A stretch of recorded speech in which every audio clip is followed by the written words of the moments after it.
Hello, and welcome back to the channel. This video is going to focus on the top 3 reasons why you should consider a family ski vacation in Europe. If you're new to the channel, welcome. My name is Chris Miller, and I'm the creator and the chief ski sommelier at Eat Drink Fun. If you like this video, please become a fan, subscribe, it's free, and of course, share it with everyone you care about, especially those skiers and riders who also like to eat and drink well. Et pour mes amis suisses français, vous verrez que cette vidéo inclut des stations de suisse français dans l'analyse. In fact, I am sure you will have more comments for me to read, and I look forward to reading them. Without further ado, let's get into it. The top 3 reasons why you should consider a family ski vacation in Europe. Again, it's all about cost, convenience, and culture. I'll address each of those in each chapter, and I'll be inserting some important data as well as my own personal recommendations from having skied in the Alps for over 40 years. Let's do it.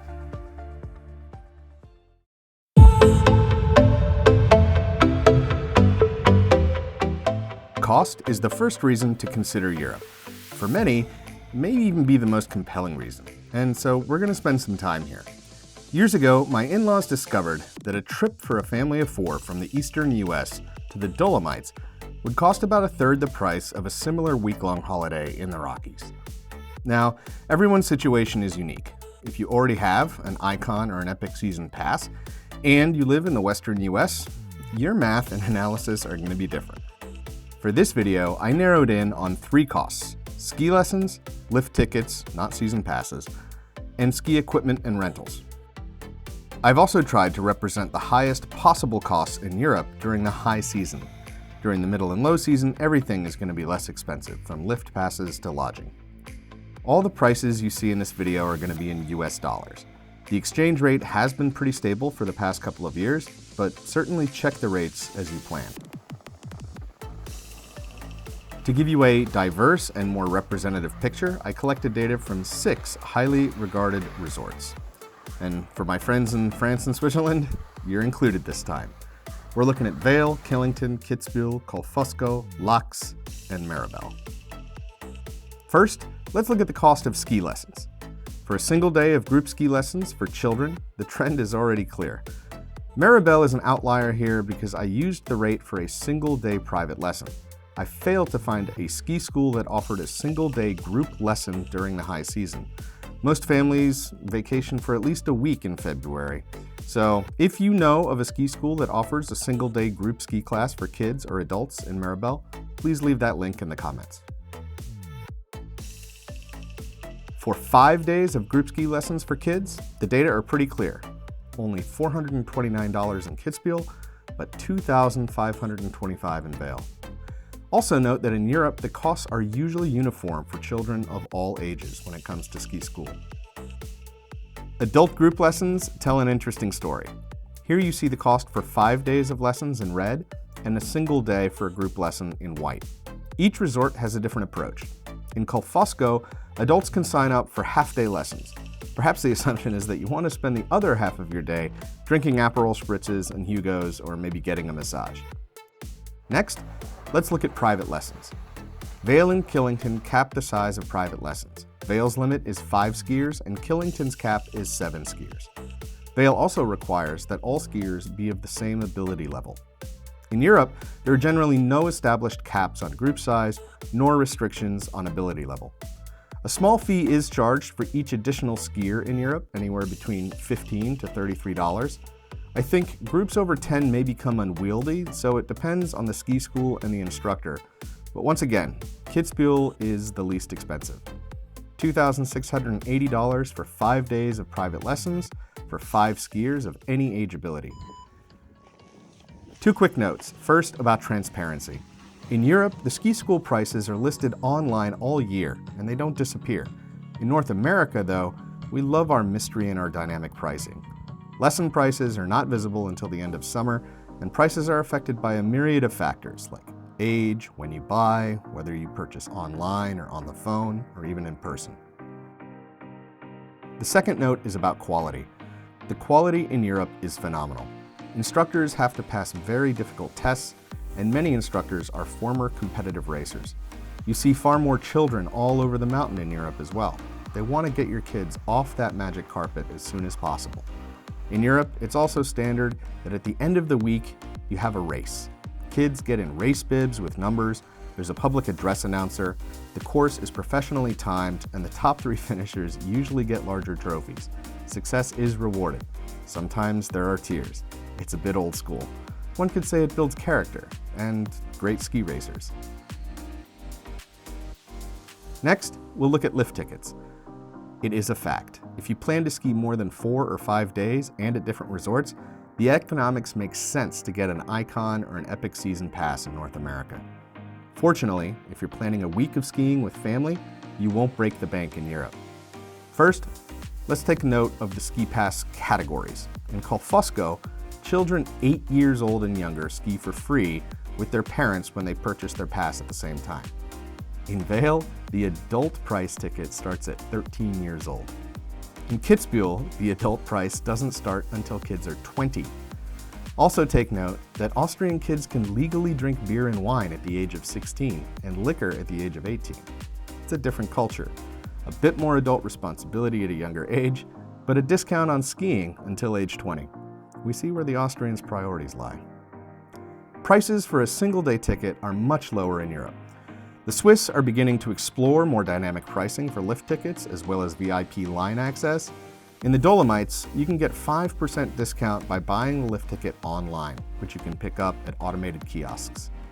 Regardless, when comparing the cost of a 6-day ticket, the difference in price is stark. At the end of the day, it's far less expensive to buy a ticket in Europe, whether the same day or in advance. The business model in North America is to lock in season pass holders as early as possible, then charge as much as possible at the window and during the ski season. If you can't commit yourself to spending potentially thousands of dollars the previous March, it can become a painful experience. Finally, let's quickly look at ski rental equipment. I'm always impressed by the high quality and low cost of renting in Europe. Generally, my advice is to leave your powder skis at home in North America. In Europe, you'll get the most fun out of piste skis and switch them out if and when it dumps fresh. Rentals will have a fresh edge, fresh wax, and will be tuned perfectly for the local conditions. Also, the cost of transporting your skis might equal or be more expensive than just renting in Europe anyway. Why risk damaging your good planks? European rental shops are usually private businesses, and they have mostly embraced a demo mentality. In short, change out your skis for any others in the same category or lower whenever you want. Of course, it's always a good idea to bring your own ski boots. If your feet aren't happy, you will never be happy on the slopes. Kids rentals are really pretty inexpensive. You can get a 6-day rental for a young child for under $100 in Italy and Austria. The cost of the top-end packages like Ski Premium from Intersport are nearly the same price as checking your skis at the airport, unless you have special status, of course.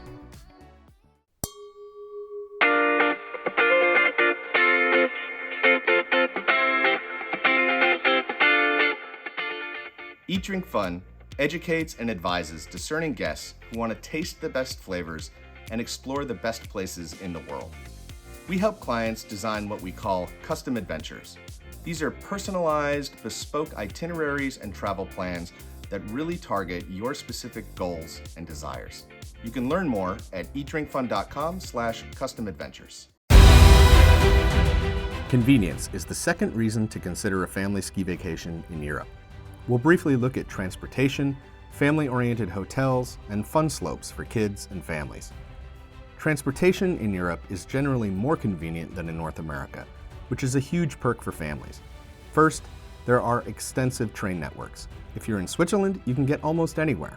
Austria is also very good, but you may need a taxi or a shuttle for the last couple miles. I am a big fan of the private transfer services. For Italy and France, these may be your best option. Fortunately, they are pretty affordable.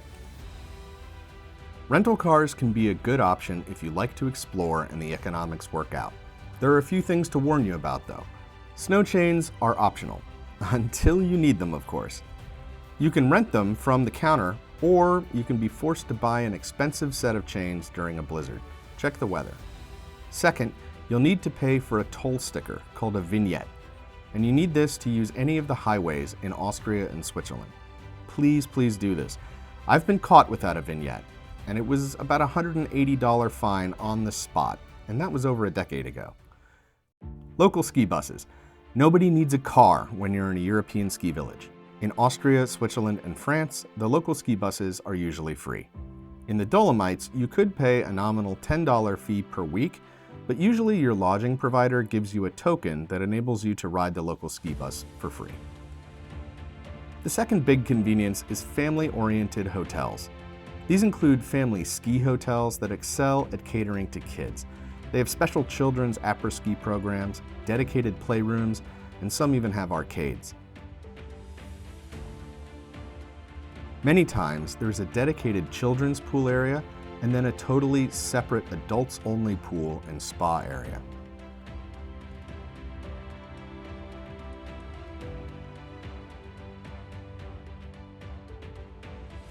One great perk of many hotels is the shuttle service to get the kids to their ski lessons.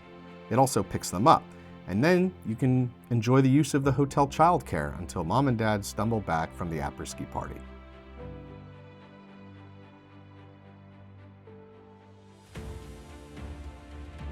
The other thing at these hotels is the half pension or half board option, which is a huge convenience. This is a great way to avoid cooking and shopping, expensive restaurants, and often the meals are excellent.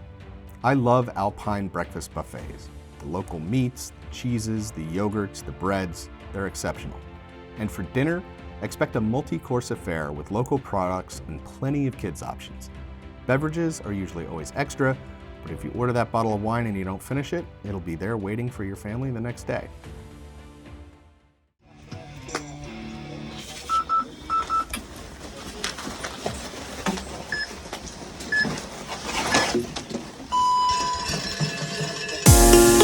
The final convenience to highlight is the fun slopes and the other family-oriented activities in Europe. Fun slopes are just what they sound like. They're fun. They often have steep banks and various games and obstacles along the way, like foam hands, or punching bags, or police sirens, or a huge snow house with a tunnel that goes through it, which is honestly a little bit scary, but nobody's been hurt from what I know. Snow parks are where the snowboarders sit in the snow, plot world domination, and occasionally do a jump or two. My favorites are the electronically timed race courses. These are solo slalom courses or side-by-side slalom courses, and even speed courses. One quick pro tip, I always sign up for an annual ski insurance package. Importantly, this covers any transportation to the first hospital if you need it, which could involve a helicopter ride. You really don't want to pay for that. It also covers things like lost or stolen equipment or even baggage delays. I'm not sponsored by them yet, but I am a loyal customer of the Deutsche Skiverband. It's only $150 for a family membership each year, and it covers skiers from North America in any EU ski resort. Finally, the third reason to consider skiing in Europe is culture. For me, this is one of the most compelling reasons. Of course, North America has its own unique mountain culture. I attended a ski joring event in Vail, and it was definitely one of the coolest things I've ever seen on snow. But the ski culture in Europe is definitely unique, and it's certainly interesting to many guests from North America. This is Eat, Drink, Fun, so we'll begin with food. Kids do not struggle to find food that they love in Europe. I still order children's meals in some restaurants. This is allowed, by the way. I really love liberty. My comfort food go-tos are always spaghetti bolognese and the frankfurters with pommes, or French fries. But I've never met a kid who didn't love Käsespätzle. This is basically mac and cheese, but really good mountain cheese, usually topped with crispy onions if you're lucky. But the ultimate treat for me is Kaiserschmarrn. This is the emperor's pancake. It's technically a dessert, but it can be ordered as a main course because it actually is so filling. It's a huge, fluffy pancake, often with some raisins in there, not too many, and topped with powdered sugar and complemented with either applesauce or plum compote. Of course, don't forget the strudel, please. The only questions there are whether to get it with ice cream or with vanilla sauce, which is divine.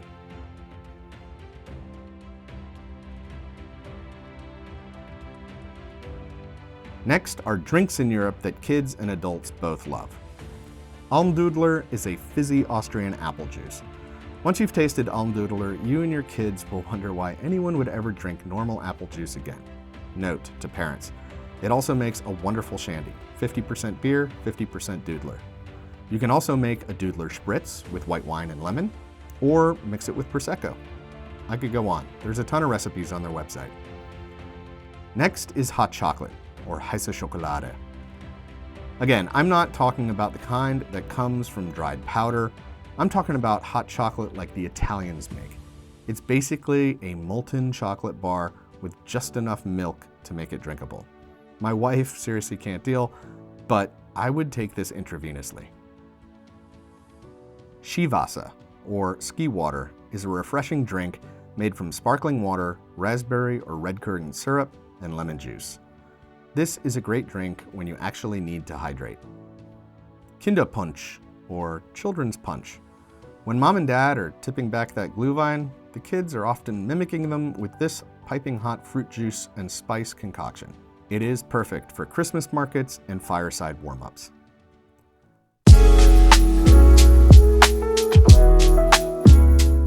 Next in the culture category are unique family-oriented experiences. Of course, the Christmas markets or Advent markets are the highlight all over the Alps. Vendors selling sausages, hot beverages like mulled wine, that's the Glühwein, and other holiday goods like ornaments, arts, crafts, and clothing. These markets are sometimes set up in the medieval village centers like in Kitzbühel, or in picturesque clearings in the forest like in Meyerhofen. The New Year's celebration in Europe is next level, folks, especially in ski villages. It can be a Red Bull-infused BYO fireworks party. The little ones will hopefully already be in bed, but your teenagers will probably love this. They may want to bring some goggles, by the way. Bottle rockets will be going off in every possible direction. It's kind of controlled chaos. It's one of the few days a year where people who speak German can light things off and blow things up, and they take it about as far as they possibly can without hurting anybody. Next is Carnival, or Fasching in German. The term Carnival likely comes from the Latin carnevale, which means farewell to meat, and it marks the beginning of Lent and its period of fasting. For North Americans, think of this as like Mardi Gras in the Alps. In ski resorts, Carnival, or Fasching, is very much a family-oriented celebration. Kids absolutely love dressing up in costumes and taking part in the children's parades.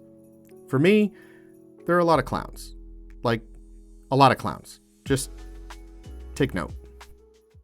Next, Europe also offers a wide variety of fantastic non-skiing activities for families to enjoy. First are sled and toboggan runs, which are nothing short of spectacular. They can run for miles, and there's often a bar at the top or at the bottom. Each course in each village can be quite different. Sometimes you're on a small plastic sled with high banks at high speed. Other runs are very long and you're on the traditional wooden sled with metal runners. Next are evening ski ceremonies and snowcat demonstrations. These performances often kick off with the ski instructors descending the mountain in the dark, carrying these flaming torches. Sometimes there's a narrated story projected on the snow which details the history of skiing in the region. And if you're lucky, the snowcats will come out and demonstrate their climbing and pushing prowess.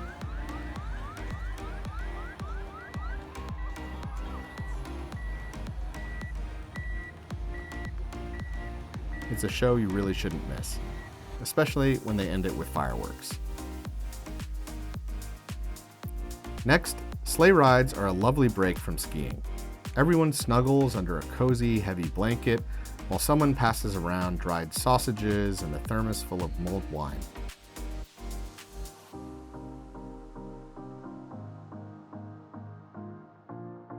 Obviously, most little ones love the horses and the magical views. Finally, hiking trails offer a great way to enjoy nature without putting your ski boots back on. This is a great option for anyone who just wants to take a day off from skiing, or maybe for grandma and grandpa who may be on babysitting duty, but still want to get out and breathe the mountain air. One often sees people with winterized strollers on these trails, and you can bring your dog in some resorts.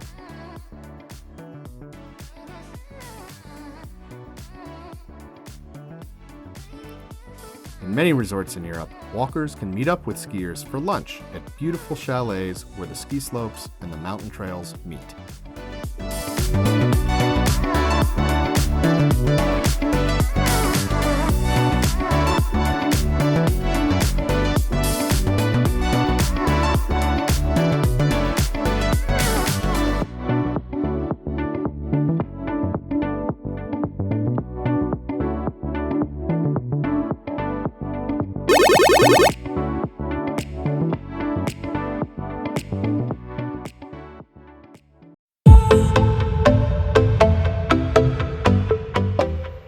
So there you have it. In the end, I really firmly believe that cost, convenience, and culture are some of the most compelling reasons why you should seriously consider visiting Europe for a ski holiday with your family.